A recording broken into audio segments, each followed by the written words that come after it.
A'udzubillahi minasyaitonirrajim. Bismillahirrahmanirrahim. Assalamualaikum warahmatullahi wabarakatuh. Alhamdulillahirabbil alamin. Al-mahmud Allahu jalla jalaluhu wa musalla alaihi Muhammad wa aluhu wal mad'ulahu al-bilad wa rijaluhu. Bismillahi abtadi wa bi kitabillahi ahtadi wa bi sunnati nabiyhi Muhammad sallallahu alaihi wasallam aqtadi. Bismillahi tawakkalna 'ala Allah la haula wa la quwwata illa billah. Asyhadu an la ilaha illallah wa asyhadu anna Muhammadar Rasulullah. Innallaha yuhibbul ladzina yuqatiluna fi sabilihi saffan ka'annahum bunyanun marsus. Shadaqallahul azim. Alhamdulillah, bersyukur kita kehadap Allah Subhanahu wa taala kerana pada pagi ini dengan limpah dan kurnianya dapat kita bersama-sama untuk kita meneruskan sesi perkongsian kita yang bersambung daripada episod-episod yang lepas. Dan insya-Allah hari ini kita ada satu tajuk yang agak menarik dan saya jangka ini adalah satu lagi mukadimah untuk kita perhalusi dalam minggu ini, kerana topik yang kita akan bincangkan ni mungkin akan terkait sepanjang 4 episod daripada hari Isnin hingga hari Khamis, dan insya-Allah dia akan dipecahkan dalam segmen dia yang akan kita bincangkan dari sudut yang lebih ke arah maqasidnya, kerana semua elemen-elemen yang ada dalam Al-Quran, iaitu hudan, bainat dan furqan, itu mesti kita jelaskan. Hudan tu apa, bainat tu apa, dan furqan tu apa. Dan ketiga-tiga elemen ini adalah elemen yang menjelaskan makna Al-Quran tersebut. Jadi insya-Allah kita mengharapkan agar kita dapat memastikan dalam kita memahami Al-Quran, kita bukan sekadar membacanya saja, tetapi kita harus menghalusinya dari sudut maknawi, dari sudut kita arif apa yang Allah perintahkan kepada kita. Dari makna arif itu, maka kita akan menjadikan dia sebagai awaludin ma'rifatullah.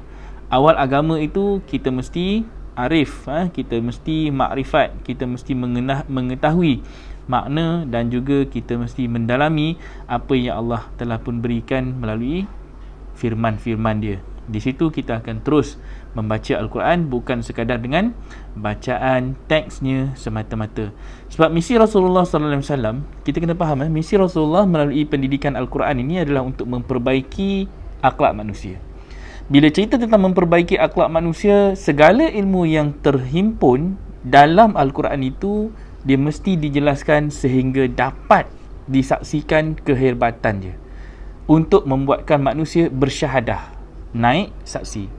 So kunci dekat situ adalah, pertama, kata kunci menyaksikan. Sehingga apa saja yang Rasulullah buat disaksikan. Nabi berperang, disaksikan manusia. Nabi menyusun strategi berhijrah, disaksikan manusia.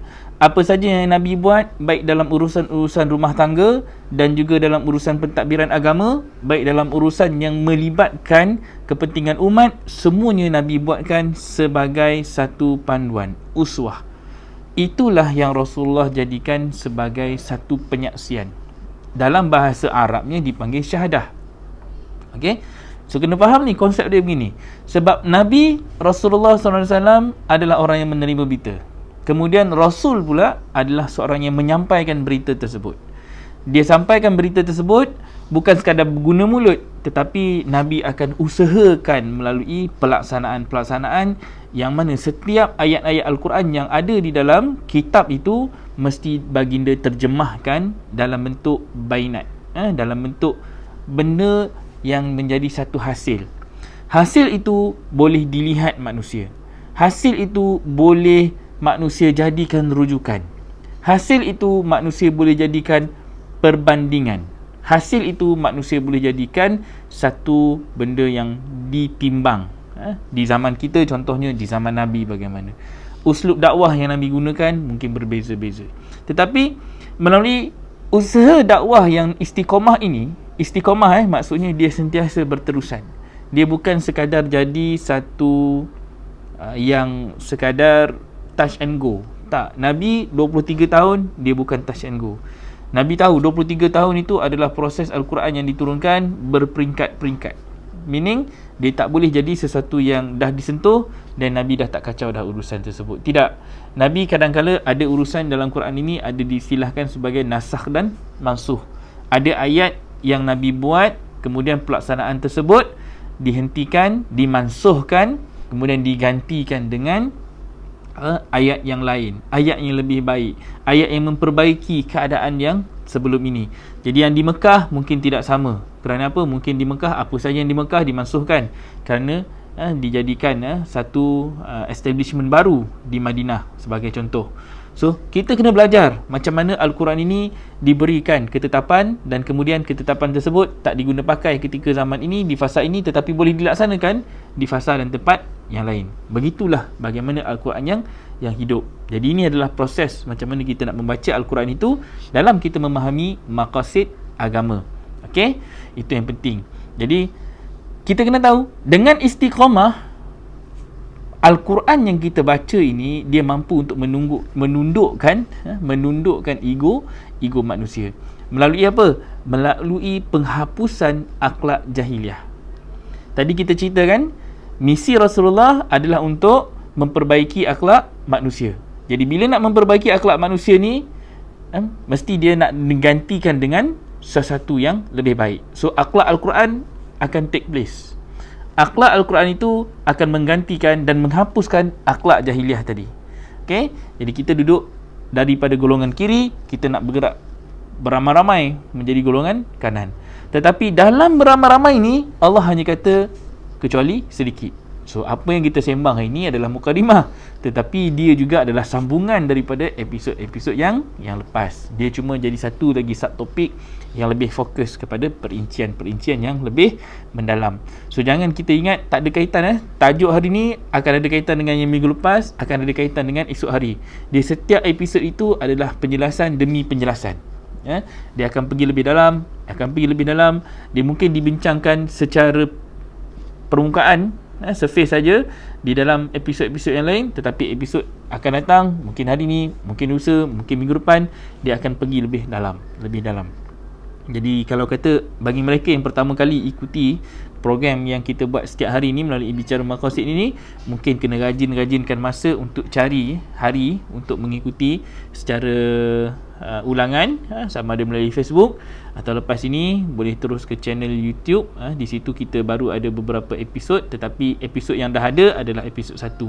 Okey, episod yang lain tu masih lagi dalam proses pembikinan, dan insya-Allah nanti kita akan masukkan episod-episodnya dan boleh follow dan ikuti daripada YouTube itu. Kita juga syorkan untuk komen sebarang kesan dan pesan, berikan sedikit pandangan, ulasan, kefahaman. Jadi daripada situ dia boleh menjadi satu lagi asbab. Mungkin cetusan daripada seseorang itu memberi komen, dia jadi asbab juga untuk kita alirkan satu pandangan yang baru. Kita akan cetuskan satu topik yang baru sebagai perbincangan pula di kalangan kita. Jadi sebenarnya Al-Quran ini dia turun berdasarkan asbab. Begitulah cantiknya Quran. Ayat-ayat yang Allah berikan kepada kita, asbab untuk kita keluarkan dan bacakan kepada manusia adalah bergantung kepada keperluan semasa. Ketika ini manusia memerlukan pedoman, maka ayat Quran yang sesuai dengan situasi itu pun akan turun. Jadi itulah yang kita katakan macam mana situasi itu mempengaruhi keadaan manusia. Rahmatnya manusia itu adalah menunjukkan keadaan manusia dalam keadaan macam mana? Panas, memerlukan pandangan, memerlukan panduan, memerlukan satu petunjuk, pedoman daripada langit. Langit akan memberikan satu input kepada manusia melalui Al-Quran. So macam mana kita nak menghapuskan satu fahaman jahiliah yang sudah rosak di dalam masyarakat kita ini apabila kita tundukkan ego manusia tersebut melalui penghapusan akhlak jahiliah yang dah rosak. Jadi kita nak kena tundukkan ego kita dulu.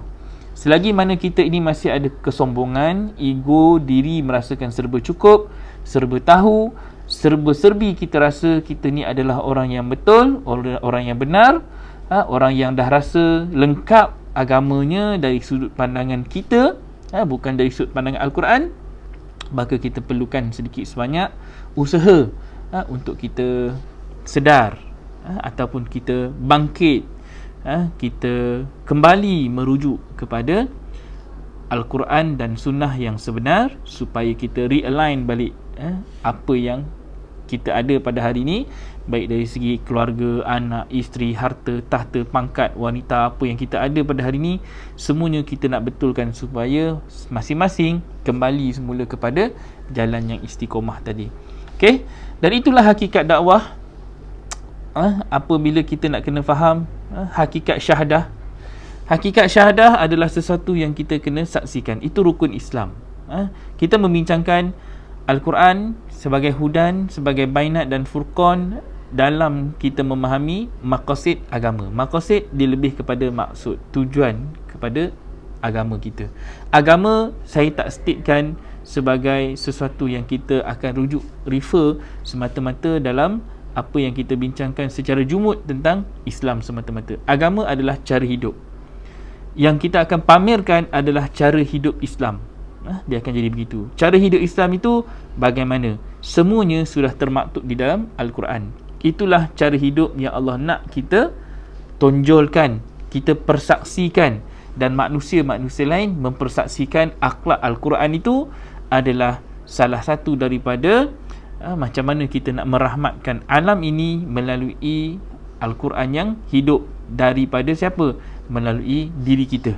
Kita yang keluarkan semua perkara-perkara yang baik yang dah ditetapkan Quran itu untuk kita tonjolkan dan pamerkan sebagai bukti keislaman kita. So itulah yang dikatakan sebagai hakikat syahadah, bila mana pemahaman dan juga penyaksian terhadap ilmu tentang ma'rifatullah dan juga sunnah Rasulullah SAW itu. Ma'rifatullah itu maksudnya kita merujuk kepada Al-Quran, kepada kitab, dan juga sunnah yang telah pun Nabi tinggalkan kepada kita. Kerja buat yang Nabi tunjukkan, jadikan kita uswah bagaimana untuk kita menggunakan strategi yang sama, menggunakan kaedah yang sama, cuma zamannya berbeza. Itulah salah satu daripada hakikat dakwah, doa dan silah yang akan menghubungkan ilmu Allah tadi dan juga segala tarbiyah kepada manusia dalam satu ritual yang dipanggil ibadah solat sepanjang hayat. Okey, solat yang sepanjang hayat ini dimaksudkan solat yang kita lakukan ibadah mencegah keji dan mungkar sepanjang hayat. Okey, daripada syahadah tadi di-upgrade menjadi bicara tentang solat. Syahadah adalah penyaksian bila mana kita akan menunjukkan, memperlihatkan kita sendiri adalah orang yang bersyahadah. Kita sendiri akan disaksikan kerja buat kita, dan kita sendiri akan menyaksikan kerja buat sahabat-sahabat lain. Kita melihat bainat, kita melihat bukti. Kita akan jadikan apa yang ada di depan mata kita itu sebagai satu petunjuk, sebagai satu ilmu, knowledge yang Allah memberikan kita secara alami. So kita baca Quran, jangan kita baca teks ni saja. Kita mesti membacanya dengan konteks alam yang ada di depan mata kita. Allah bagi pelajaran depan mata kita. Kadang-kadang turun bala dekat negara-negara lain, negara jiran, turun bala dekat Beirut contohnya, turun bala dekat tempat-tempat lain. Itu semua adalah satu pelajaran pula kepada kita. Dia adalah satu reflection syahadah untuk memperlihat deep inside our heart apa yang kita pula kena ambil pelajaran. Apa yang kita lihat di depan mata itu mungkin negatif, tapi macam mana dari sudut negatif itu nak dijadikan sesuatu yang positif untuk diri kita. Peringatan yang Allah beri dalam Quran banyak. Allah cerita peringatan-peringatan tentang apa yang berlaku kepada orang yang akan disumbat ke dalam neraka, orang yang disumbat ke dalam neraka Jahannam. Ada berapa jenis neraka? Fawailul lil musallin contohnya. Celakalah orang-orang yang solat. Apa yang berlaku kepada mereka itu solat? Kerana apa? Mereka menjadi orang yang lalai di dalam solat mereka. Kerana apa? Kerana mereka itu adalah orang-orang yang riak, Allah sebut dalam Quran. Dah solat dah bagus dah solat, tetapi solat mereka itu tertolak. Solat mereka itu Allah tidak terima, dan bukan sekadar tak terima, masuk pula ke dalam neraka wail. Kerana apa? Kerana mereka menjadi orang-orang yang lalai. Besar makna lalai itu untuk kita fahami. Dah syahadah, tetapi dalam bicara solat kita menjadi orang yang lalai kerana kita solat dalam bentuk berbuat riak, kerana kita melakukan sesuatu bukan kerana Allah. Kita melakukan sesuatu bukan kerana kefahaman, tetapi kita lakukan satu kerana kita ikut-ikutan, kerana kita buat untuk kita tunjuk kepada manusia. Nama tadi nak mempersaksikan, nak memperlihatkan, tetapi kita mempersaksikan solat kita itu kepada manusia dalam bentuk riak, dalam bentuk yang lagaknya menunjuk-nunjuk. Itu pun Allah kata Allah jadikan manusia itu sebagai orang-orang yang disumbat ke dalam neraka. Okey, so kena faham solat yang sepanjang ayat ni Allah sebutkan dalam Quran. Cuba kita baca dalam surah 29, surah Al-Ankabut ayat 45. Utlu ma uhiya ilaika minal kitab. Allah kata, bacalah apa yang kami wahyukan kepadamu melalui kitab. Apa yang Allah dah berikan kepada kitab. Kitab itu Allah suruh kita tilawahkan, kita bacakan. Bukan sekadar kita baca dalam bahasa Arabnya saja, tetapi kita baca dengan kita faham. Sebab Allah suruh kita baca. Tujuan baca adalah untuk faham. Hari ni kita baca Quran itu secara santai. Baca Arabnya secara santai, isi masa lapang, isi masa kosong. Ada masa, ada ruang, kita cari Quran. Tak ada masa, kita tak akan baca Quran. Kenapa? Sebab Quran itu hanya dijadikan bacaan yang santai. Dia tak jadi bacaan yang wajib, didisiplinkan, ditakwimkan, dijadikan sebagai satu peraturan perlembagaan hidup.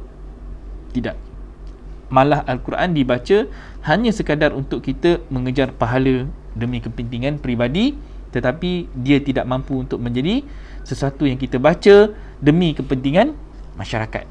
Kita baca untuk diri kita, malangnya kita sendiri pun tak faham macam mana kita nak membacakan kepada orang lain, dan macam mana kita nak menunjukkan dan memperlihatkan akhlak Al-Quran itu bila kita baca kita tidak faham.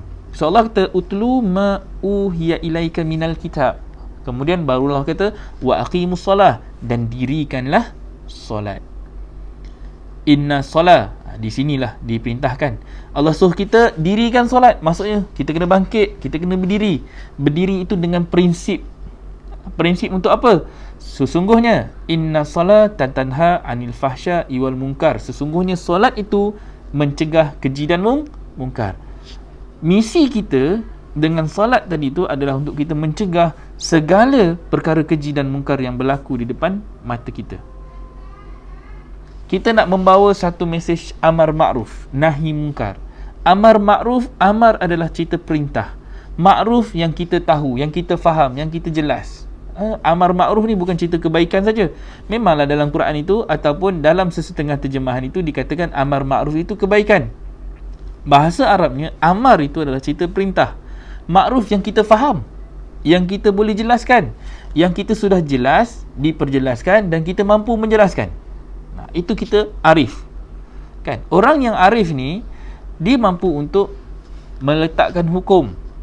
Itu kita panggil orang yang duduk dekat mahkamah, yang duduk dekat satu persidangan ataupun perbicaraan tu, hakim itu kita panggil yang arif. Maksudnya dia arif. Arif tentang kes yang dibicarakan dulu.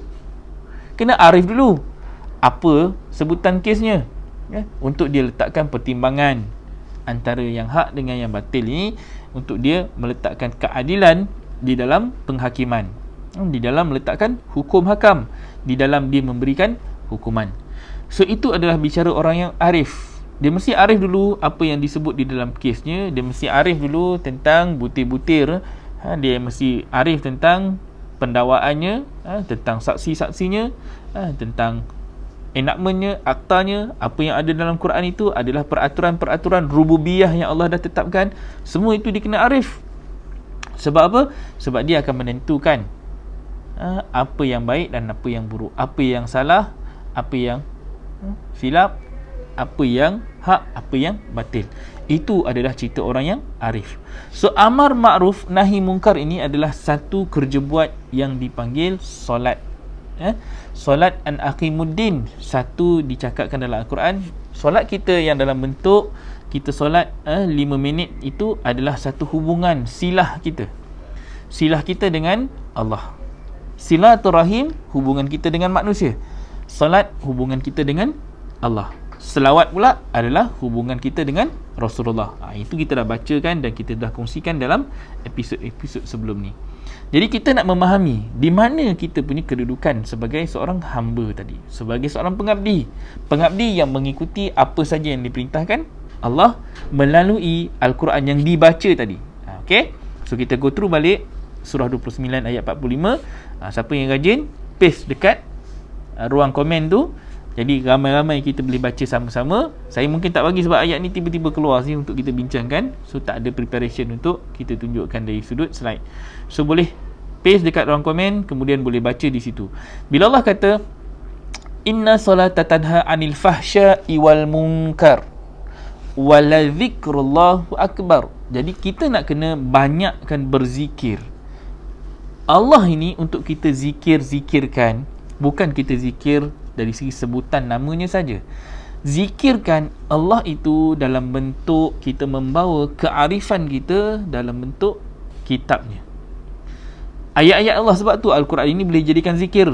Sebab apa? Sebab dia itu mengandungi perintah Allah.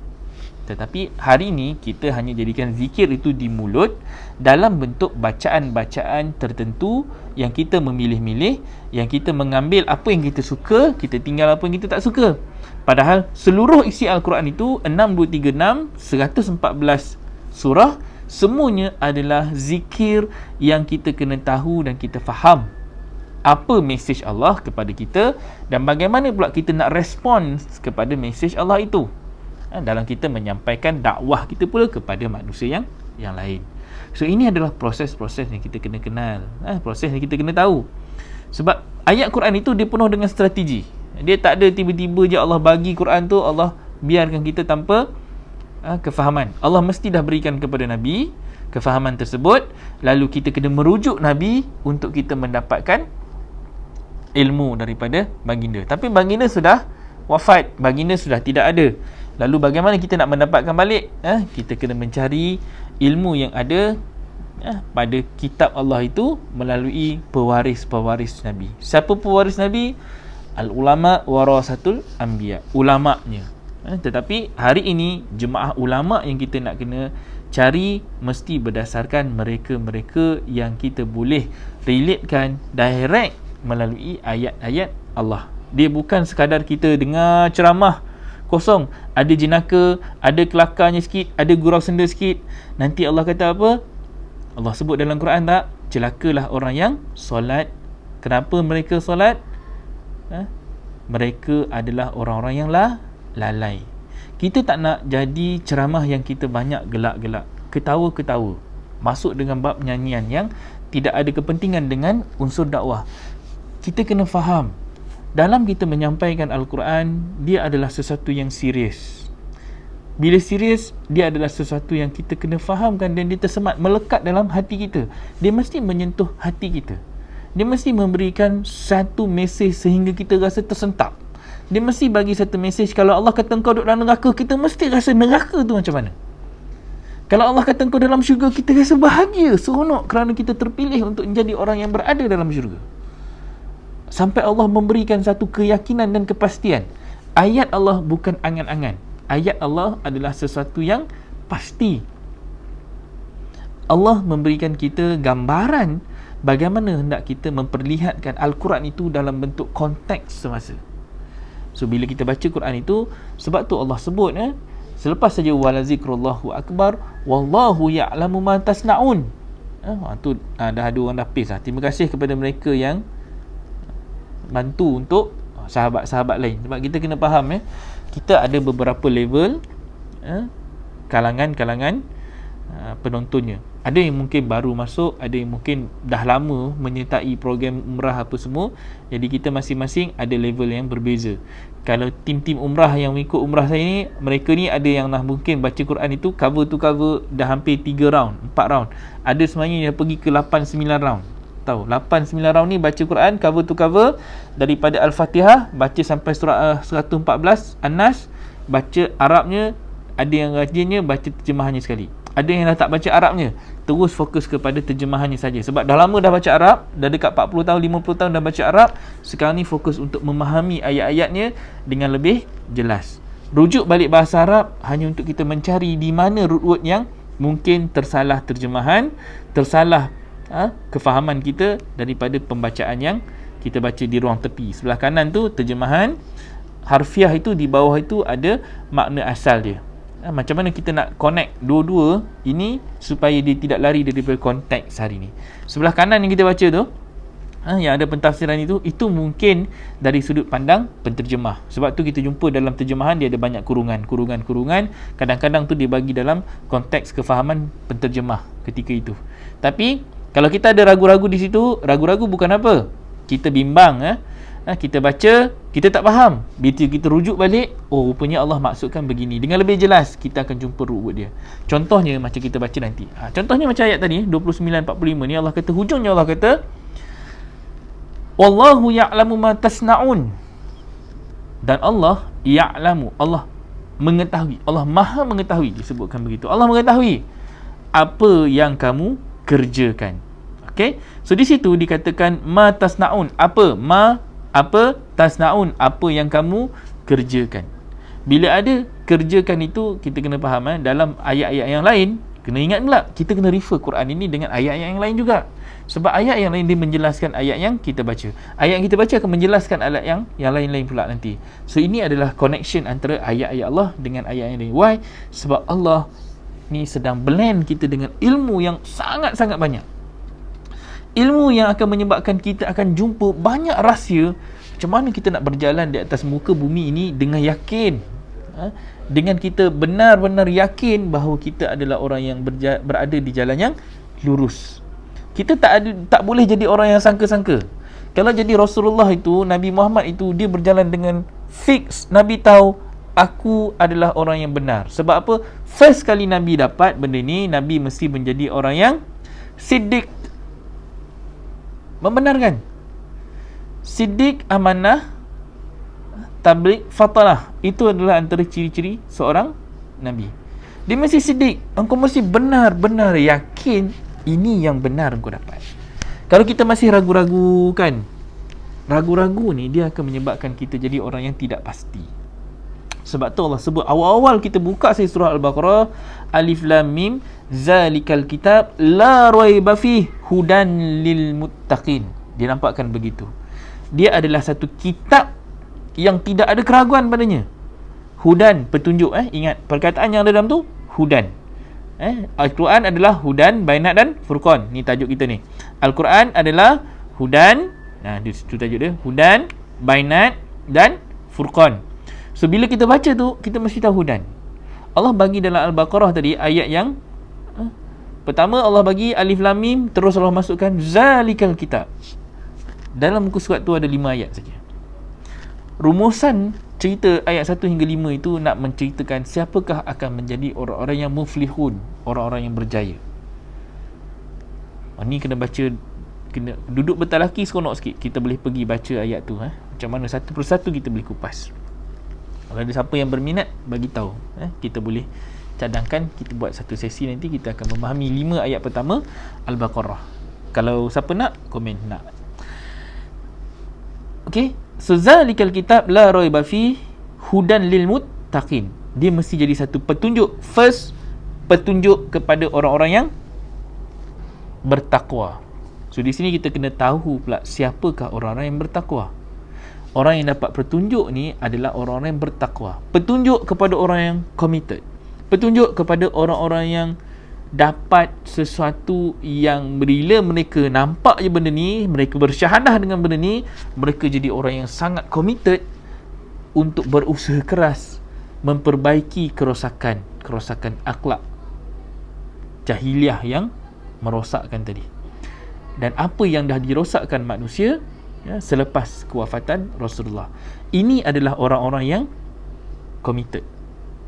Mereka committed bukan kerana mereka nak sesuatu daripada agama. Tak.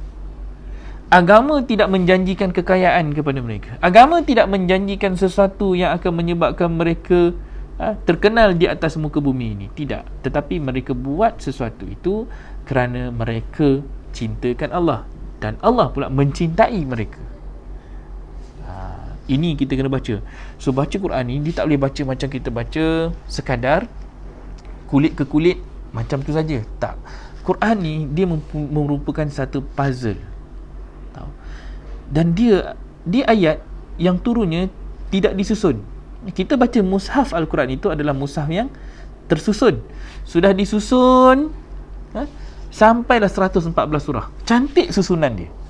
Apa yang Rasulullah tinggalkan kepada sahabat-sahabat Nabi, dan Nabi sampaikan kepada penjaga rahsia Nabi, antaranya adalah Ibnu Mas'ud dan juga Huzaifah Al-Yamani. Dua orang ni penjaga rahsia Nabi ni.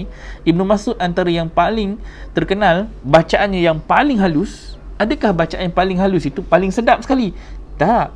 Bagaimana dia memperhalusi setiap ayat-ayat Allah yang Allah berikan kepada dia tu dengan cantik, dia boleh layoutkan balik dalam bahasa yang sangat cantik, dalam bahasa yang sangat mudah, dalam bahasa yang praktikal, dalam bahasa yang boleh memberikan manusia kefahaman. Dan dengan kefahaman itu manusia boleh bangkit. Dengan bangkit itu menyebabkan dia sedar, dia tahu yang dia lalai. Dengan itu dia dapat memperbaiki diri dia, keluarga dia dan umatnya. Lalu itulah yang akan menjadi satu keluarga yang sakinah. Sakinah mendapat ketenangan. Tenang dengan penjelasan Al-Quran. Hari ni kita baca Quran, belum tentu kita tenang. Kita mungkin tenang sebab kita dengar dia. Tapi saksi ni, syahadah ni, dia bukan melibatkan kita. Macam hari ni kita hanya bersaksikan dengan syahadah yang lafaz ni hanyalah asyhadu an la ilaha illallah wa asyhadu anna muhammadar rasulullah. Apa yang kita syahadah kepada ayat-ayat Allah? Apa yang kita syahadah pada kerja buat Rasulullah? Syahadah ni dia mesti terbuka mata kita, telinga kita dan hati kita. Pendengaran, penglihatan dan hati ini dia akan berinteraksi untuk membenarkan apa yang Allah cakap dengan apa yang sedang berlaku di depan mata. Dia mesti nampak, dia mesti yakin, dia mesti tahu ada satu litmus paper. Okay? Litmus paper ni kertas litmus. Kertas litmus ni kalau kita belajar sains, bila kita letak dia dekat mana-mana, dia akan tukar color. Dia akan tahu yang mana asid, yang mana alkali. Dia akan tahu. Litmus paper. Kan? Dia boleh tahu yang mana yang melibatkan warna dia berubah. Macam tu Quran. Quran bila kita dapat, kita faham, kita letak ayatnya itu di tempat ataupun keadaan dan situasi, masalah ataupun apa saja yang berlaku depan mata kita, dia mampu menunjukkan kepada kita yang mana hak, yang mana batil. Itu Al-Quran. Hebatnya sampai dia membantu kita, dia boleh bantu kita ni berfurqan. Furqan itu membezakan yang hak dengan yang batil. Okay? Kita nampak benda tu, kita tahu kau salah ni. Itu orang yang arif. Arif sebab dia boleh tengok saja, dia boleh nampakkan salah. Dan dia ada prinsip kenapa benda tu salah. Dan prinsip itu tidak lari daripada apa yang ada dalam Al-Quran, yang termaktub di dalam kitab. Itu orang yang tidak ragu-ragu. La raiba fi. Kenapa dia tak ragu-ragu? Dia tahu benda itu betul. Dia tahu betulnya ada nasnya, dalilnya, penjelasan dia. Dan semua itu tidak lain dan tidak bukan diambil daripada kitab Allah, berpandukan juga kepada sunnah yang Nabi dah tunjukkan bagaimana Nabi apply di zaman baginda. Dan kita tak boleh jumut. Apa yang berlaku di zaman Nabi adalah satu fasa yang berbeza daripada zaman kita. Zaman kita sudah semakin tamadunnya berubah, teknologinya pun berubah. Apa saja yang berada di depan mata kita itu mungkin tidak ada di zaman Nabi. Dengan iPadnya, dengan telefonnya, dengan Facebooknya, dengan Instagramnya, dengan social media yang ada, uslub dakwah itu sudah berkembang melebihi daripada apa yang ada di zaman Nabi. Dan bagaimana ayat Quran yang sama juga yang Nabi pakai, Al-Quran yang sama yang Nabi dapat selama 23 tahun itu nak dilaksanakan di zaman kita, nak di-apply pula di zaman kita, di fasa kita, sesuai dengan penjabaran dia dengan apa yang kita dapat pada hari ini. Okey, itu benda-benda yang kita nak kena cari dan kita fahamkan. Okay, itu satu benda yang kita kena tahu tentang solat. So ayat tadi, wallahu ya'lamu ma tasnaun tadi tu, saya nak pergi kepada cerita tasnaun tu. Tasnaun itu daripada perkataan sona'a. Sona'a ini dalam, kalau Arabnya, dia cerita tentang penghasilan, hasil. So Allah bukan sahaja cerita tentang sesungguhnya Allah tahu apa yang kamu kerjakan. Sebenarnya Allah tahu hasil kerja buat kita. Sebab dalam Quran ada taf'alun, ta'malun, tasna'un. Taf'alun pun kerja, tasna'un pun kerja, ta'malun pun kerja. Tiga-tiga benda ni membicarakan makna kerja. Tapi ketiga-tiga perkara ini membawa maksud yang sama.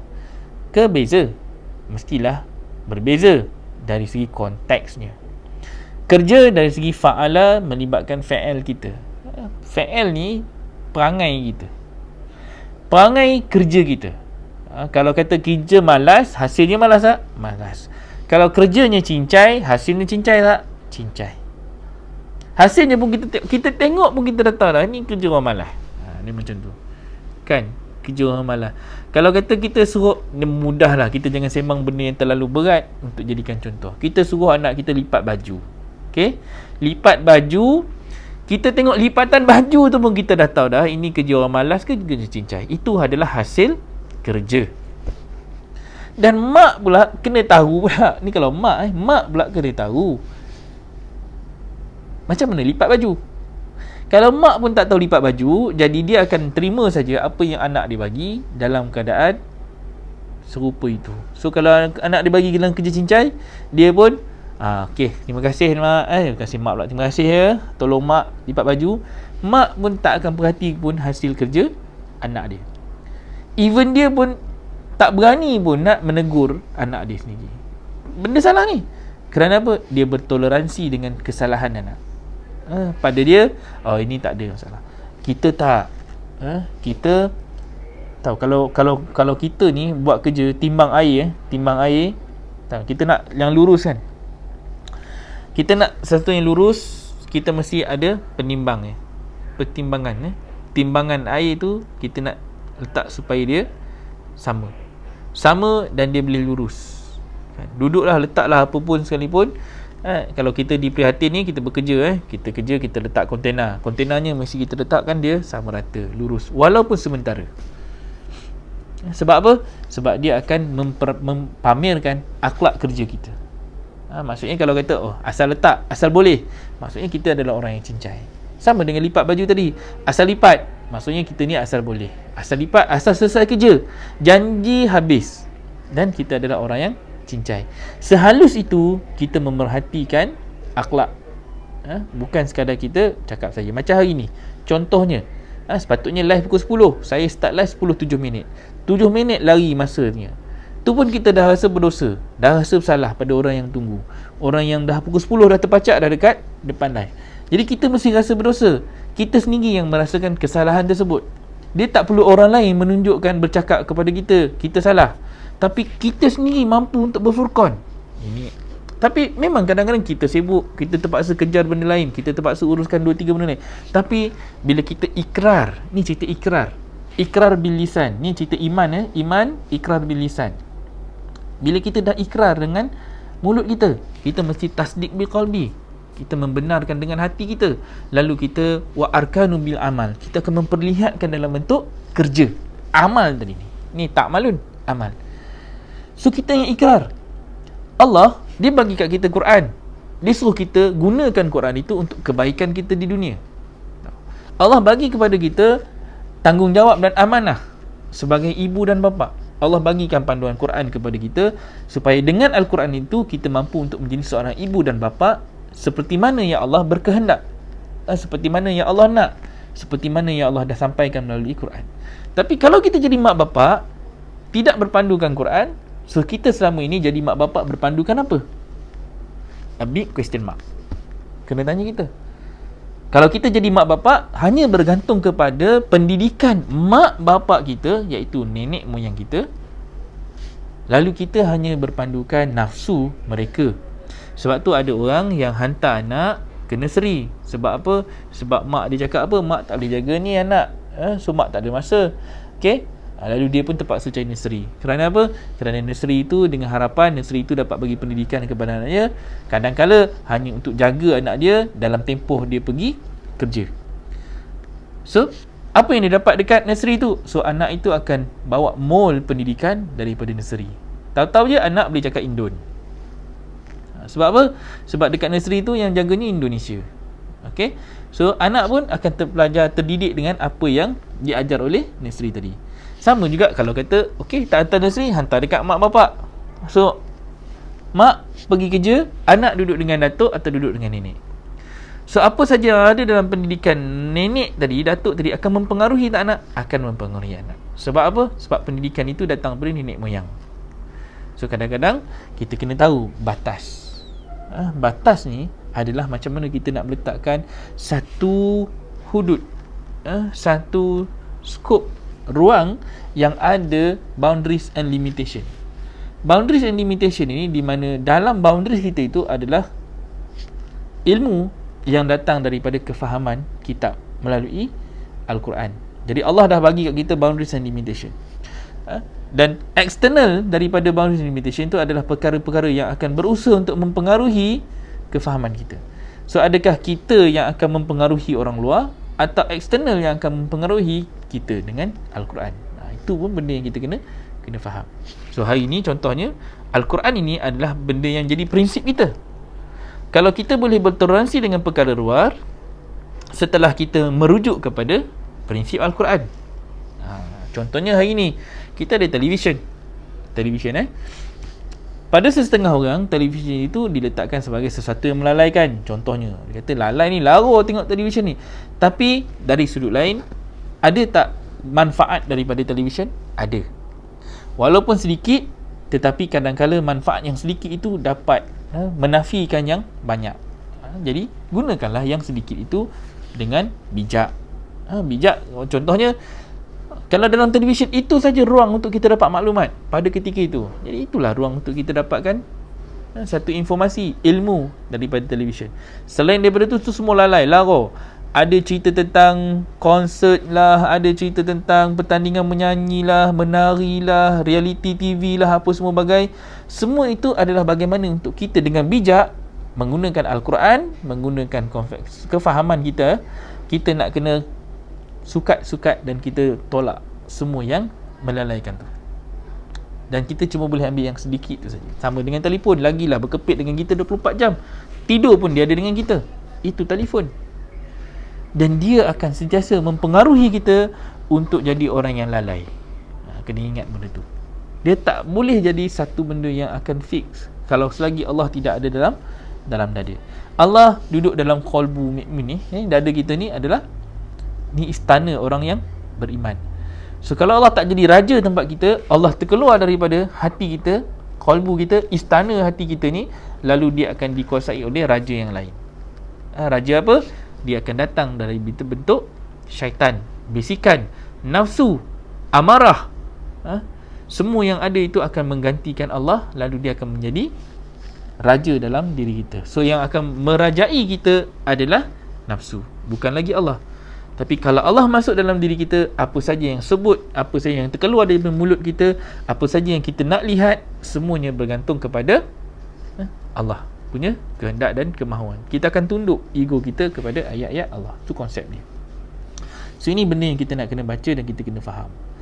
That's why kadang-kadang kita baca Quran, kita susah nak faham. Kadang-kadang ada orang sampai jadi macam jam bukan sebab apa, rasa macam dia baca Quran berlelah, penat dia dah baca Quran, tetapi dia tak jumpa lagi apa yang dia nak daripada Al-Quran.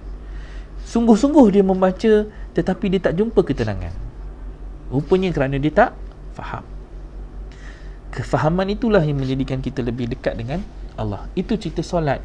Solat ini dia mesti ada satu ikatan hubungan.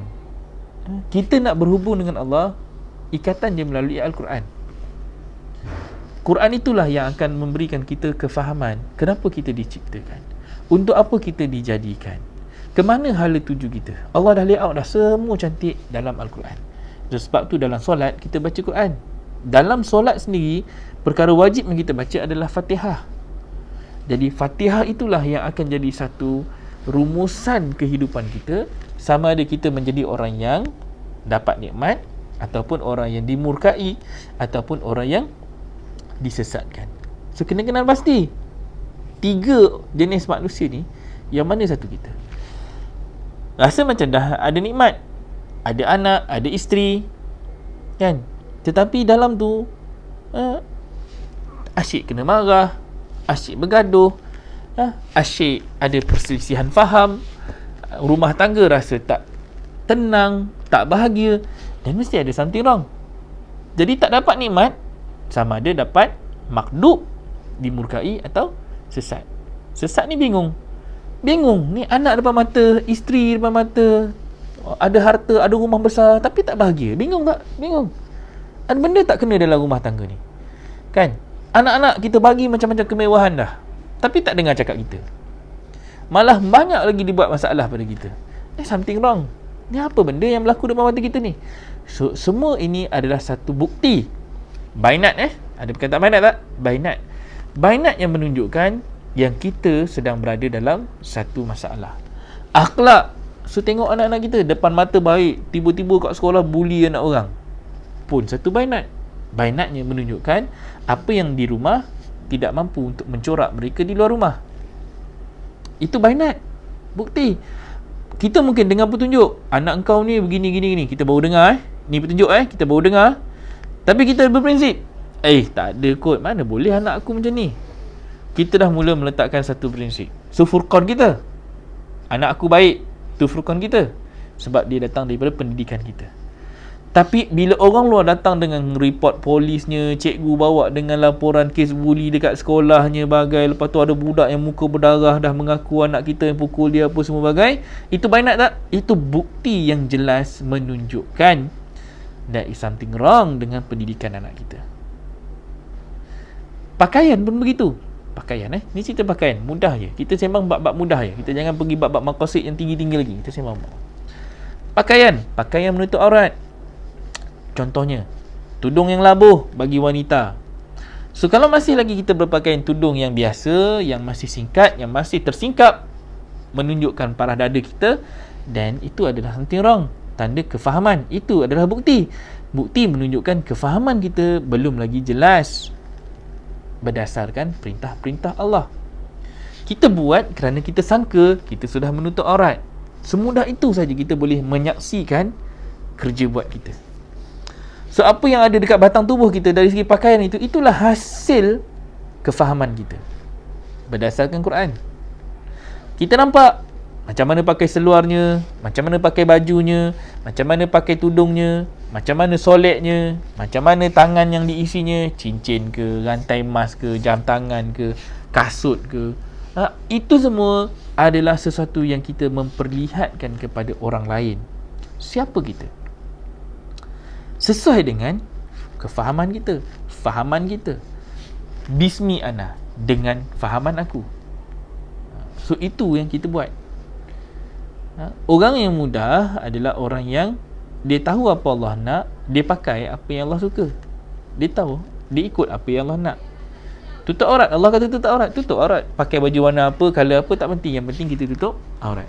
Tapi dalam sudut aurat, pakaian ni, cerita lain untuk wanita, dia ada batas-batas dia. Itu kita nampakkan boundaries and limitation. Kenapa perempuan kena pakai tudung, kena tutup aurat? Lelaki tak ada masalah, tak pakai tudung pun, dia adalah aurat dia antara pusat dengan lutut. Dia kena tahu ni, dua beza ni. Ni cerita pakaian. Cerita pakaian ihram contohnya. Laki kena pakai, kenapa dua helai pakaian tak berjahit? Perempuan kena pakai sama seperti mana aurat ketika solat. Kena tahu kenapa muka dengan tapak tangan saja boleh didedahkan. Itu adalah benda-benda yang basic yang kita kena faham dari surah maqasid. Tapi ada tak penjelasan dia? Ada. Kena tahu semua tu. Sebab apa? Kalau kita tak tahu, then kita akan bertoleransi lagi dengan Allah. We negotiate lagi dengan Allah. Negotiate macam mana? Anak kita ni kesian, tak apalah, nanti umur 9 tahun nanti dah akhir balik, nanti kita pakailah kan tudung kan. Tak apa, sekarang ni enjoy dulu. So daripada kecil, mold kita dah salah. Kita dah bagi anak kita pakai pakaian yang tidak patuh syariat. Daripada hari pertama kita memperkenalkan dia tentang pakaian. So anak dah tahu batas dia. Dia tahu okey, yang ni boleh buat. Sebab daripada kecil dia tahu. Mak bapak pula negotiate, toleransi. Tak apa kan, tak wajib lagi. Tak wajib lagi. Bukan waktu dah wajib baru kita nak enforce. Tak boleh. Dia perlukan kepada satu mold, acuan, latihan, dan juga dia mampu untuk memberikan kita ketenangan. Yang menyebabkan pakai tudung labuh tak selesa kerana kita rasa tak tenang, insecure, inferiority complex tu ada. Tak yakin. Ada yang setengah-setengah tu komen, nanti orang kata saya ustazah. Pakai tudung labuh je terus takut cop sebagai ustazah. Kita cukup takut dengan pandangan manusia, tapi kita tak takut dengan pandangan Allah. Ini masalah kita. Masalah orang perempuan lah, bukan masalah lelaki. Masalah lelaki, contoh macam hari ni saya tak pakai kopiah, nanti orang akan pandangan, apa ustaznya tak pakai kopiah? Itu masalah juga, orang akan letakkan pandangan. Ustaz mesti pakai kopiah. Ni ada juga, ustaz mesti pakai serban, ustaz mesti pakai jubah. Itu brand yang diletakkan manusia. Padahal nak pakai apa tak pakai tak ada masalah dari segi prinsip. Sebab kita bercakap apa yang kita datangkan daripada Quran. Ada hujah tak? Ada hujah. No matter siapa yang bercakap, whoever yang speak sesuatu itu datangnya daripada Allah, kita kena terima tak? Kena terima. Walaupun datangnya daripada seorang budak yang akil balik lah, yang mampu berakal, yang mampu memproseskan dan analisa fakta dan juga maklumat, lalu dia boleh sampaikan dengan tepat dan bijaksana. Maka kita dengarlah apa hujah dia. Kalau hujahnya datang daripada seorang budak sekalipun, tetapi ada nas, dipanggil bernas, dipanggil bijaksana, sesuai dengan apa yang Allah dah tetapkan, dah tentukan, maka kita pegang tak apa yang dikatakan? Pegang. Walaupun datang daripada seorang budak. Sebab apa? Yang dicakap itu adalah kebenaran. Itu yang susah. Ego tadi kita cakap, nak merendahkan ego kita itu, ego jahiliah kita itu sangat susah. Sebab kita rasa kita dah besar. Budak-budak cakap, kau siapa? Kau siapa itulah yang celaka Allah sebut dalam Quran tu. Celaka sebab kita rasa kita dah besar, kita dah hebat. Toronya kita ni bila kita sangkakan kita ni lebih baik daripada orang lain. That is toro. Kita dah melampaui batas, itu toro. Dah ada batas tetapi kita melampau. Jadi benda-benda macam ni kita kena belajar. Sebab Nabi sendiri pun, ada tak sahabat baik dia yang muda daripada dia? Ada. Ali bin Abi Talib. Kalau Nabi cakap, aku adalah gedung ilmu, Nabi kata, Ali adalah gerbang dia. So kau nak dapat gedung ilmu, kau kena lalu Ali. Itu Nabi cakap. So nak nampak kan, Ali yang jauh muda daripada Nabi, tetapi Rasulullah respect tak Ali? Bukan respect pada usianya, tetapi respect kepada ilmu yang ada pada Ali, kefahaman yang ada pada dia. Hatinya, akalnya, mata hati dia cerah, menyebabkan dia mudah mencerap apa saja input yang ada pada Ali. Ada lagi seorang sahabat Nabi, Ibnu Mas'ud. Ibnu Mas'ud ketika kenal Nabi, waktu itu dia masih lagi muda. Dia masih lagi ni. Ketika Rasulullah dan Abu Bakar berlari daripada orang kafir. Ni cerita macam mana Nabi dan Abu Bakar bertemu dengan Ibnu Mas'ud. Ketika sampai dekat ladang, sebuah ladang ni, Nabi jumpa dengan seorang penggembala kambing. Budak lagi waktu tu. So gembala kambing tu dia tengah jaga kambing. Lepas tu Rasulullah yang baru saja dengan Abu Bakar ni, baru tersempak kepenatan ni, so singgah dekat tempat Ibnu Mas'ud. So Nabi pun nak minta sedikit susu daripada Ibnu Mas'ud. Lepas tu Ibnu Mas'ud kata tak boleh, dia tak boleh jual susu ni. Kenapa tak boleh jual? Sebab Nabi kata, sebab Ibnu Mas'ud cakap apa? Sebab ni bukan aku yang punya, ini tuan aku yang punya. Kemudian Rasulullah kata, tuan kau tak ada kat sini. Kalau kau jual pun tuan kau tak tahu kau jual kan apa yang ada pada kambing ni. So Ibnu Mas'ud cakap apa? Boleh jadi tuan saya tak tahu, tetapi Tuhan saya tahu. Dia nampakkan Tuhan. Ceritanya tentang Allah. Waktu tu walaupun belum Islam lagi, tetapi Allah itu sudah merujuk kepada satunya sembahan. Okey? Jadi di situ kita kena faham, Nabi membaca tanda, Nabi membaca karakter. Budak ni boleh pergi jauh. Itu Nabi. Nabi kenal dia waktu dia kecil. Budak ni ada furqan. Budak ni bijak. Budak ni dia tahu yang hak dengan yang batil. Itu furqan. So this kind of budak yang kita kena gilap, kita kena cari, kita kena polish kebijaksanaan dia. Jangan kita matikan. Mentang-mentang dia lagi baik daripada kita, kita matikan. Kau siapa? Itu bab tu kita nak kena bunuh. Jadi kita kena tahu Nabi sendiri pun ada orang-orang daripada kalangan-kalangan yang muda. Bukan kerana mereka ini kanak-kanak yang sekadarnya, tetapi mereka inilah remaja yang boleh berfurqan. Yang membunuh Abu Jahal bukan orang dewasa. Yang membunuh Abu Jahal pun adalah budak-budak. Muaz dan Muawiz. Dua orang adik-beradik ni, dia yang berkobar-kobar semangat dalam perang Badar tu, minta izin daripada Rasulullah untuk sertai perang. Kenapa engkau nak sertai perang? Sebab aku nak bunuh Abu Jahal. Mereka berjaya tak? Berjaya sebab visi dan misi mereka itu jelas. Dia masuk perang itu dengan harapan dia nak bunuh Abu Jahal Dan waktu peperangan itu, dialah 2 orang budak yang berusaha untuk membunuh Abu Jahal. Dia pergi kelar kakinya, kemudian dia boleh tarik Abu Jahal, kemudian dia tikam Abu Jahal sampai Abu Jahal terduduk tapi belum mati. Tapi dia dah berjaya buat. Dia dah berjaya melaksanakan misi dia, walaupun 2 orang tu terkorban syahid dalam peperangan tersebut. Dan siapa yang confirmkan kematian Abu Jahal di tangan mereka?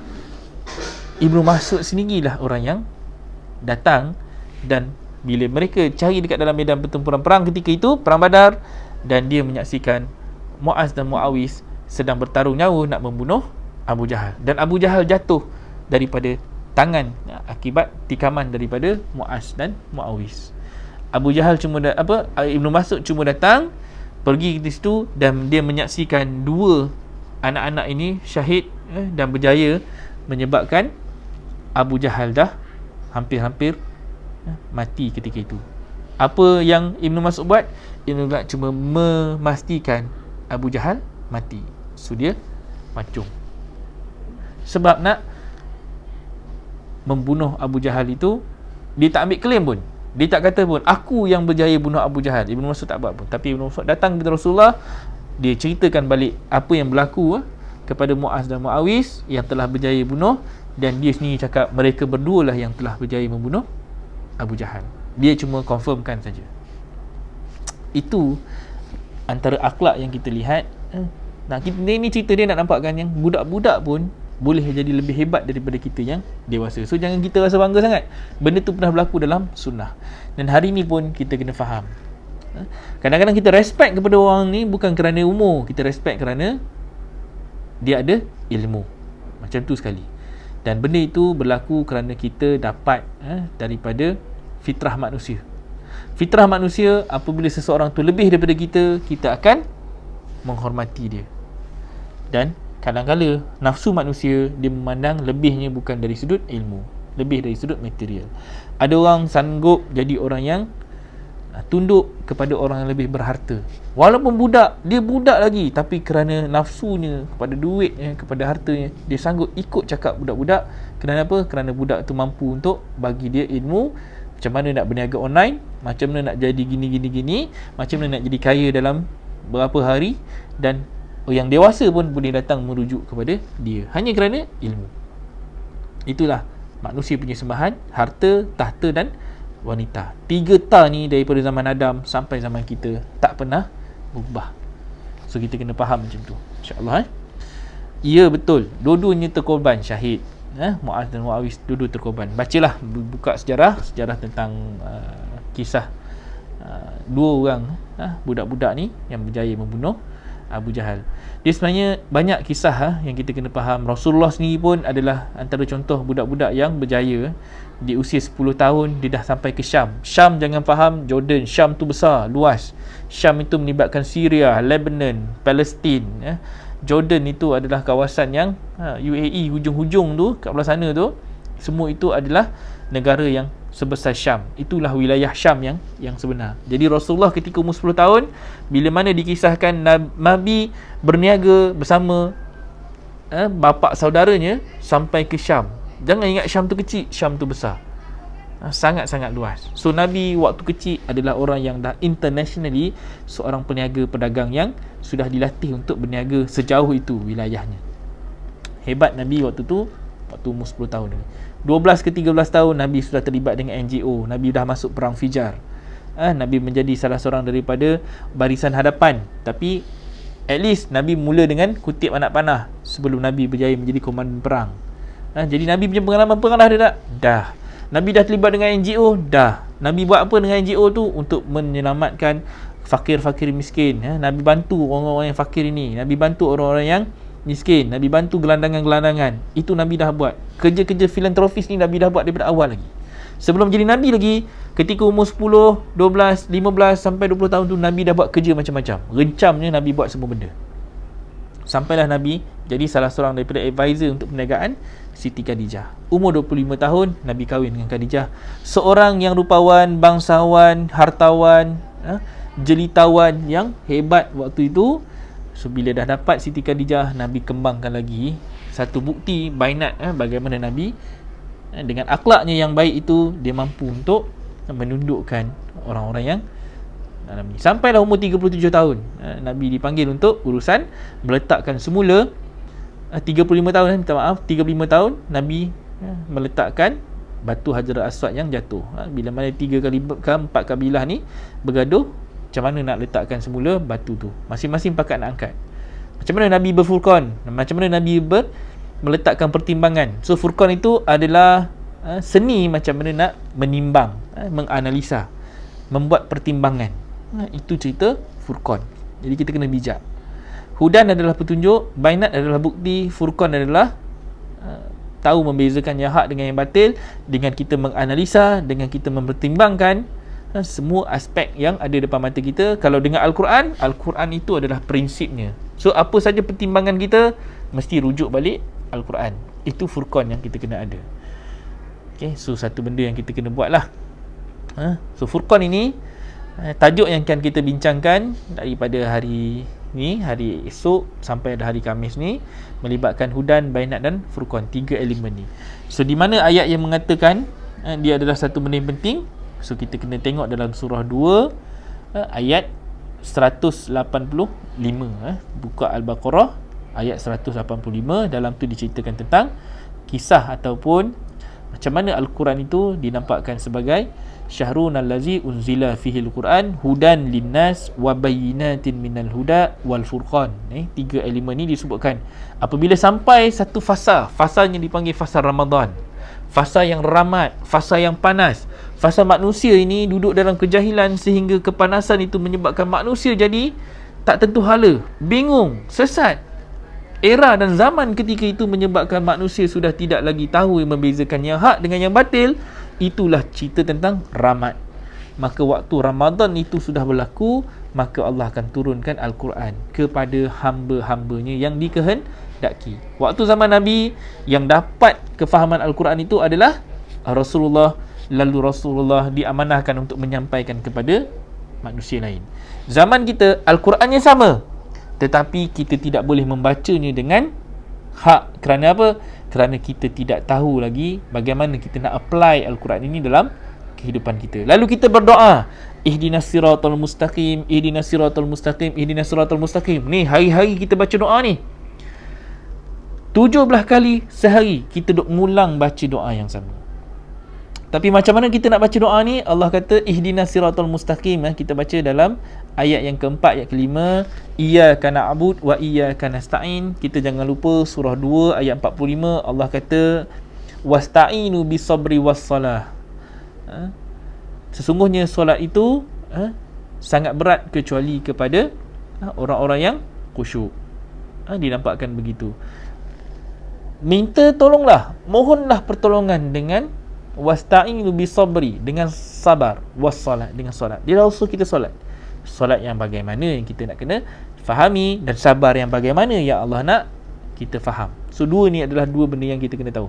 So perkataan-perkataan ini dia saling terkaitan. Solat, sabar. Apa tu solat, apa tu silah, apa tu selawat, terkaitan. Ini mukadimah baru kita nak kena bincang dalam tempoh seminggu ni. Baru sembang mukadimah dah 1 jam. Macam mana nak sembang panjang-panjang ni kan? Kena jadi berapa jam kita punya program nanti. So Syahrul Ramadan, dalam tempoh fasa yang diturunkan Al-Quran itu, kita akan nampak satu bainat kehancuran manusia, kerosakan manusia depan mata. So kalau kita tak nampak kerosakan depan mata kita, then something wrong. Kalau kita boleh toleransi dengan kerosakan depan mata kita, then something wrong dengan kita. Dan kalau kita nampak kemungkaran depan mata tetapi kita tidak boleh buat apa-apa, and something wrong juga dengan kita. Banyak hari ni segala benda yang sudah menjadi grey area depan mata kita. Dia dah tak jadi hitam dan putih. Kita dah nampak dah benda tu hitam pun kita tak berani nak pergi cegah. Kita dah duduk dalam satu grey area. Contohnya gharar, melibatkan riba, apa semua tu dah sistem ni. Benda yang kadang-kadang kita dah tak boleh nak ubah dah. Kita pun dah tak pasti kita ni dah duduk dekat mana ni. Itu benda yang dah sistemik. Tetapi ada benda yang memang kita nampak jelas. Al-Quran kata wrong. Contohnya zina. Kita dah nampak dah zina tu salah. Tapi kadang-kadang benda-benda yang mendekatkan kita kepada zina tu, kita masih bertoleransi. Banyak benda. Itu pun benda yang kita kena faham. So ayat-ayat Quran sudah ada. Hari ni saya tak keluar satu skrin pun tentang ayat Quran. Kenapa? Saya nak bercerita secara secara bersahaja dulu. Sebab nanti kita akan masuk satu persatu dan kita cuba kongsikan. Dan esok kita akan bermula dengan ayat 2185. Kita akan hujahkan, tak banyaklah, kita hujahkan dulu poin yang penting dulu kan, sehinggalah Allah kata faman syahida minkum falyasum. Kenapa Allah perintahkan kita puasa? Why puasa ni ada dekat dalam perintah orang yang bersyahadah.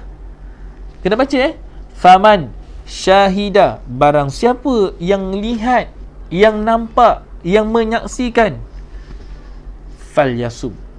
Allah suruh kita prosesnya, maka prosesnya adalah puasa. Puasa ni sebahagian tak daripada rukun Islam? Yes. Selepas solat, puasa. Apa yang kita kena tahu daripada syahadah, solat dan puasa? Lalu daripada puasa akan mengeluarkan zakat. Itu dipanggil zakat fitrah. Ini benda yang kita kena tahu. Dari segi maqasid, semuanya bermula daripada Hudan, Bainat dan Furqan. Semuanya dapat itu Allah turunkan Al-Quran. So kita nak buat apa pun, biar Al-Quran itu sudah ada dalam dada kita. Kerana hakikat solat adalah sesuatu yang dipanggil doa. Doa, solat itu adalah satu doa. Solat itu adalah satu seruan. Kerana solat itu adalah satu seruan, dia merupakan satu seruan kepada proses penyucian. Proses nak mensucikan diri. Proses untuk kita buang segala kekotoran jiwa kita dan akhlak manusia secara kafah, secara menyeluruh. Bukan sikit-sikit, bukan kita cuci bahagian yang kita suka, bahagian yang kita tak suka je. Kan? Lepas tu part-part yang kita suka dengan perangai buruk tu kita biar. Kita rasa okey, tak ada masalah. Tak ada. Dia mesti keseluruhan, dibersihkan. Inilah cerita tentang hakikat orang yang nak disucikan dan menyucikan. Kita mampu disucikan dan kita mampu untuk menyucikan orang. Kita boleh dibersihkan dan kita mampu membersihkan orang lain. Dia bukan mulut duk cakap kita tentang apa? Kita duk kata rasuah, bahaya rasuah, jangan ambil rasuah, tapi kita sendiri under table. Itu bahaya. Sebab dalam kita menegakkan polisi, kita sendiri toleransi dengan polisi yang kita buat. Ini ada benda yang kita kena faham. So banyak sebenarnya Al-Quran ini dia nak bagi kita kefahaman. Tapi kita nak faham satu kitab itu, dia akan menyebabkan kita lelah. Sebab apa? Kita tak erti nak mula yang mana dulu. So kita kena go through word by word. Perkataan-perkataan ini dipanggil nama-nama, dipanggil kalimah-kalimah. Nama-nama, kalimat-kalimat yang akan menyebabkan kita jelas. Kalimat yang boleh menjadikan kita prinsip, dasar, pegangan, akidah dalam urusan-urusan agama. So nama-nama ini adalah benda yang kita kena tahu. So inilah yang kita kena tahu. Solat itu adalah tiang agama. So bila tiang agama, kita kena tahu dia adalah sebagai satu strategi, sarana untuk pembangunan Islam. Bila dia adalah strategi, dia adalah sarana pembangunan Islam. So solat itu diletakkan sebagai tiang. Ni dia punya core dia, rukun dia. Kita pegang ni solat ni, so yang lain tu kita akan dapat. Syahadah, solat. Puasa, zakat, haji. Benda tu kita akan sampaikan nantilah, sikit-sikit, berperingkat-peringkat, insyaAllah. So kena faham Itulah cerita tentang silah yang kita dah buka minggu lepas. Silah, solat dan selawat. Itulah cerita silah, solat yang menghubungkan. Solat, silah itu adalah cerita menghubungkan, cerita perhubungan manusia dengan ilmu Rabbnya, ilmu yang diturunkan oleh pengaturnya. Rabbana atina, kita kata. Rabbil alamin, kita kata. Rabb, siapa yang mengatur alam kita. So apa saja yang kita dapat, kita mesti hubungkan balik dengan pengatur langit dan bumi. Dengan Rabb itu dihubungkan, dia disilahkan, disolatkan, diselawatkan sebagai doa atau seruan dakwah. Kita seru. Kadang-kadang kita cakap dengan anak kita, Jangan itu ada tak dalam Quran? Ada, jangan. Tapi jangan yang macam mana? Ada perkataan-perkataan ni. Rujuk tak Quran? Rujuk. Silahkan balik. Seruan di mulut kita itu ada tak dia punya prinsip? Ada dalam Quran. Kalau kita kata jangan tengok TV, bunyinya TV tak ada disebut dalam Quran. Tapi keburukan dan kebatilan, kemungkaran yang ada dalam TV itu ada tak dalam Quran? Berlambak disebutkan dalam Al-Quran. Sejangan kita itu kena ada prinsipnya, kena ada basicnya, kena ada dasar dia untuk kita seru kepada manusia. So itulah yang kita nak nampakkan. Bila mana dinampakkan solat itu as-salatu mikhrajul mukminin, dinampakkan solat itu sebagai satu mikraj, yang akan meninggikan. Mi'raj ni adalah cerita meninggikan kita. Isra' Mi'raj, ingat balik cerita peristiwa Isra' Mi'raj. Macam mana kita nak ditinggikan, nak dimuliakan, kita nak diangkat, cerita diangkat darjat kita sebagai orang yang mukminin, orang yang beriman. Jadi solat itu adalah bicara bila mana kita mampu mencegah keji dan mungkar. Kita mampu cegah, kita akan jadi satu role model yang ada kebaikan. Orang nampak kebaikan pada kita dan orang boleh bezakan yang hak dengan yang batil. Kita memperlihatkan akhlak yang baik, sedangkan di luar sana ada akhlak yang buruk yang boleh manusia bandingkan. So itu adalah benda yang kita kena faham. Okey, dah pukul 11.17 minit. Panjang cerita hari ni, tetapi dia sangat menarik sebagai mukaddimah. Mukaddimah tak pernah lebih, tak pernah cukup. 1 jam itu cerita mukaddimah je, dan kita akan rinci-rincikan dalam episod akan datang. So esok kita akan start dengan satu perbincangan yang lebih mendalam, mendasar, dan kita akan berpindah kepada topik Al-Quran sebagai hudan, bayanat dan furqan itu dalam bentuk kita pergi secara harfiah dan juga secara makna dan juga perkata, dan kita akan cuba londehkan apa yang kita kena faham dari segi apa tu furqan, apa tu bayanat. So esok kena stay tune bersama dengan saya jam 10 pagi, insya-Allah kita akan sambung balik dengan ayat-ayat yang kita dah bukakan pada hari ini. Okey, terima kasih kepada semua yang menonton. Sekiranya ada manfaatnya, sekiranya ada kebaikannya, kongsikan, berikan kesan dan pesan. Kesan dan pesan tu sangat penting untuk saya sebenarnya, untuk menilai penyampaian saya, apa yang baik, apa yang buruk, apa yang boleh ditambah baik, apa yang boleh kita perbaiki. Kerana semua ayat-ayat ini adalah ayat-ayat yang dibacakan kepada kita. Ni baru ayat lazim, ni dipanggil ayat lazim. Ayat-ayat yang kita kena lazimkan dijadikan sebagai zikir. Sebab Rasulullah ingat, laqad kana lakum fi rasulillahi uswatun hasanah liman kana yarjullah, liman kana, bagi mereka yang nak yarjullah, kembali, merujuk balik Allah. So Allah itu sudah jadikan Rasulullah itu sebagai satu bentuk batang tubuh yang penuh dengan suri tauladan, akhlak, uswah. Sebagai apa? Sebagai satu panduan kepada siapa yang nak, liman kana yarjullah, barang siapa yang nak kembali merujuk kepada Allah. Wa zakarallaha katsira, dan mereka ini banyak menyebut Allah, banyak, bukan zikir di mulut, tak. Ingat macam mana nak jadi macam Nabi.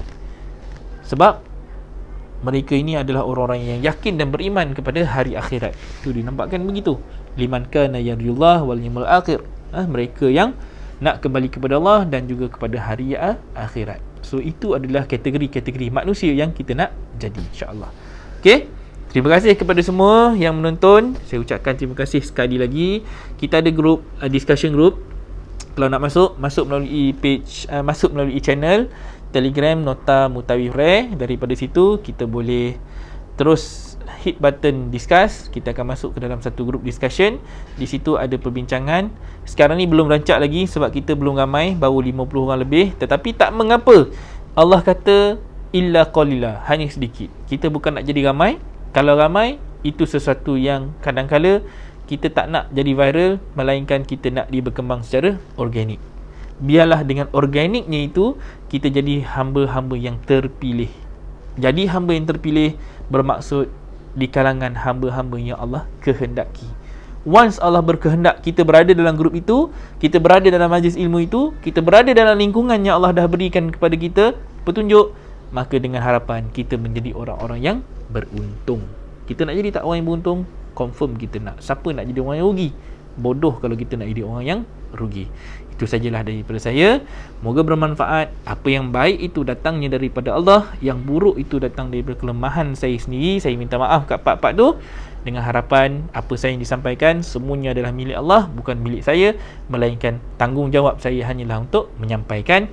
Dan seruan untuk kalian juga, siapa yang dah tengok, dah tonton, sebarkan, war-warkan kebaikan yang kita dapat ini. Semoga ia dapat jadi ilmu yang bermanfaat sepanjang umur kita nanti, insya-Allah. Itu saja. Hadza wallahu yarana wa yahfazuna walhamdulillahirabbil alamin. Assalamualaikum warahmatullahi wabarakatuh.